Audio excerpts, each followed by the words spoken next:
High সবাইকে, welcome to my another video. দিনটা ছিল সোমবার, আমি গেছিলাম ভূতনাথে বাবার পুজো দিতে। ডালাটা আমি নিজের মতো বাড়ির থেকে সাজিয়ে নিয়ে গেছিলাম। প্রচন্ড গরম ছিল সেই দিন। মন্দির 12টার সময় বন্ধ হয়, আমরা 11:15টায় গিয়ে মন্দিরে পৌঁছেছিলাম। ভেতরে ক্যামেরা অ্যালাউ না থাকায় আমি সেরকম একটা ভিডিও বানাতে পারিনি। দিনটা ছিল সোমবার, বেশিরভাগ লোকই সোমবারে ভূতনাথে আসে। প্রচন্ড ধাক্কাধাক্কি হচ্ছিল, তাদের মধ্যে কোনো রকম ভাবে পুজো দিয়ে মন্দির থেকে বেরোতে গিয়ে দেখি মন্দির বন্ধ হয়ে গেছে। তারপর কিছুক্ষণ বাবাকে সেবা দেওয়া হচ্ছিল, সেই কারণে মন্দির বন্ধ ছিল। তারপর আমরা মন্দির থেকে বেরিয়ে এই টিকাগুলো লাগিয়ে নিচ্ছিলাম। তারপরে আমরা ওখান থেকে ঠিক করলাম মোটা বাবার মন্দিরে যাব জল ঢালতে।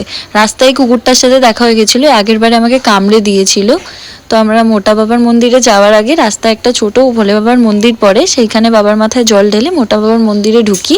মানে কোনো জায়গায় গিয়ে শান্তি নেই, এখানেও ঝামেলা অশান্তি জল ঢালা নিয়ে। মানে একজন আন্টি এসে দাঁড়িয়ে পড়েছিল আমাদেরকে গার্ড করে, উনিই ঢেলে যাবেন একা, আমরা আর ঢালবো না। এই নিয়ে অনেক অশান্তি হওয়ার পরে বাবার মাথায় জল ঢালি। তারপর মন্দির থেকে বেরিয়ে নিজের মনস্কামনা জানিয়ে রেল লাইনের ধারে একটা মন্দির পড়ে, ওইখানে সবাইকে পুজো দিয়ে মনস্কামনা জানিয়ে ওখান থেকে বেরাই ভূতনাথ বাবার আরতি করার জন্য। তারপর ভূতনাথ বাবার আরতি করার পরে ফটো ভিডিও বানিয়ে নিচ্ছিলাম। তারপর সমস্ত কিছু হয়ে যাওয়ার পরে আমরা একটু ফুচকা খেলাম, ফুচকা খেয়ে লঞ্চে করে আমরা বাড়ির দিকে চলে এলাম। তো দেখা হচ্ছে নেক্সট ভিডিওতে, বাই বাই।